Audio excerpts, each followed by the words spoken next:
ఏపీలో దేవాలయాలను ఆధ్యాత్మిక సనాతన పరిరక్షణ కేంద్రాలుగా మారుస్తామని అన్నారు మంత్రి ఆనం రామనారాయణ రెడ్డి. టీటీడీతో పాటు అన్ని ఆలయాలను ప్రక్షాళన చేయడంతో పాటు వైదికంగా ముందుకు తీసుకెళ్లడమే తమ లక్ష్యమన్నారు.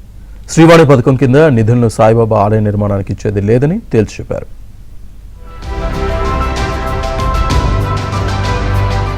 వైసీపీ ప్రభుత్వ హయాంలో దేవాలయాల్లో చాలా అవాంఛనీయ ఘటనలు చోటు చేసుకున్నాయని, రామతీర్థంలో శ్రీరాముడి శిరస్సు తొలగించడం, అంతర్వేదిలో రథం దగ్ధం, కనకదుర్గమ్మ ఆలయంలో వెండి సింహాల మాయం లాంటి సంఘటనలు భక్తుల్లో ఆందోళన కలిగించాయని మంత్రి ఆనం రామనారాయణ రెడ్డి అన్నారు.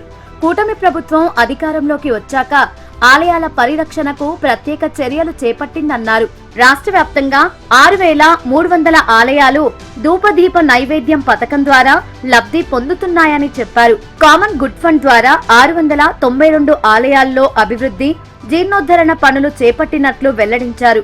టీటీడీ సహకారంతో రాష్ట్ర వ్యాప్తంగా 5,000 శ్రీవాణి భజన మందిరాల నిర్మాణానికి శ్రీకారం చుట్టినట్లు మంత్రి తెలిపారు. హిందూ దేవుళ్లైన శ్రీరాముడు, శ్రీకృష్ణుడు, కనకదుర్గ అమ్మవారి లాంటి దేవాలయాల నిర్మాణానికి శ్రీవాణి పథకం కింద నిధులు ఇస్తామని పేర్కొన్నారు.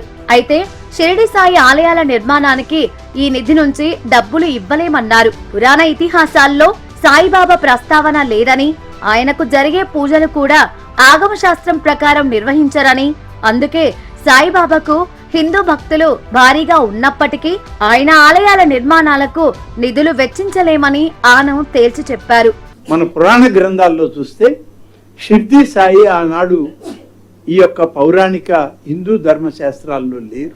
ఉన్నటువంటి వారిని పరిరక్షించడానికి ఆగమ శాస్త్రాలు, వైదిక శాస్త్రాల ఆలోచన ప్రకారమే మనం ఈనాడు వాటిని వృద్ధి చేయడానికి, సనాతన ధర్మాన్ని కాపాడడానికి పనిచేస్తున్నాం. షిర్డీ సాయి ఆలయాలు ఎక్కడ ఏర్పడినా మీరు అన్నట్లు హిందువులు ఉన్నారు, అనేక మతస్థులు ఉన్నారు. కాబట్టి ఆలయాలు వాళ్ళు అభివృద్ధి చెందుతూనే ఉన్నాయి, వాళ్ళు దగ్గరుండి వాటిని పోషించుకుంటున్నారు.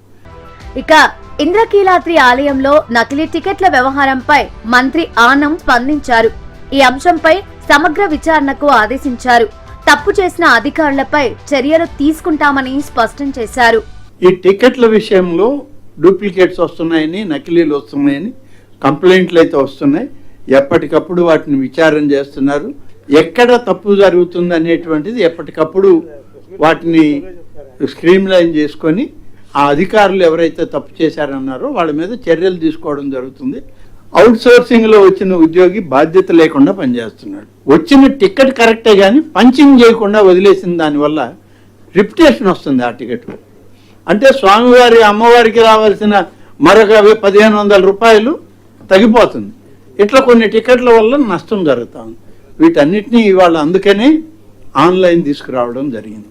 దేవాదాయ శాఖలో డిజిటల్ ట్రాన్స్ఫర్మేషన్ తీసుకొచ్చామని మంత్రి వివరించారు.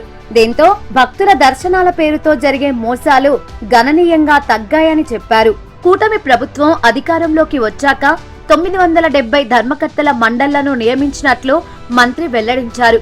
రాష్ట్ర వ్యాప్తంగా 65 ఆలయాల్లో అన్నప్రసాద పంపిణీ కార్యక్రమాన్ని విస్తరించాలంటూ సీఎం చంద్రబాబు సూచించారని ఆనం తెలిపారు.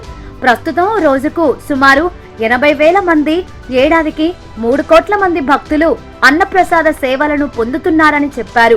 తిరుపతిలోనే అన్నప్రసాద కార్యక్రమానికి ఏటా 84 కోట్లు ఖర్చు చేస్తున్నట్లు వెల్లడించారు. ఏపీలోని 22 ప్రధాన దేవస్థానాల్లో భక్తుల రాక భారీగా పెరిగిందని మంత్రి తెలిపారు. ఈ ఏడాది మొత్తం 238 కోట్లకు చేరిందన్నారు. దేవాదాయ శాఖ పరిధిలో 4.48 లక్షల ఎకరాల భూములు ఉన్నాయని, అన్యక్రాంతాల నివారణకు జిల్లా కలెక్టర్లను సమన్వయ అధికారులుగా నియమించామని చెప్పారు. ఇక దేవాదాయ శాఖను పర్యాటక శాఖతో అనుసంధానం చేసి టెంపుల్ టూరిజాన్ని అభివృద్ధి చేసేందుకు ఉప ముఖ్యమంత్రి నేతృత్వంలో ఉపసంఘం ఏర్పాటు చేసినట్లు మంత్రి వెల్లడించారు.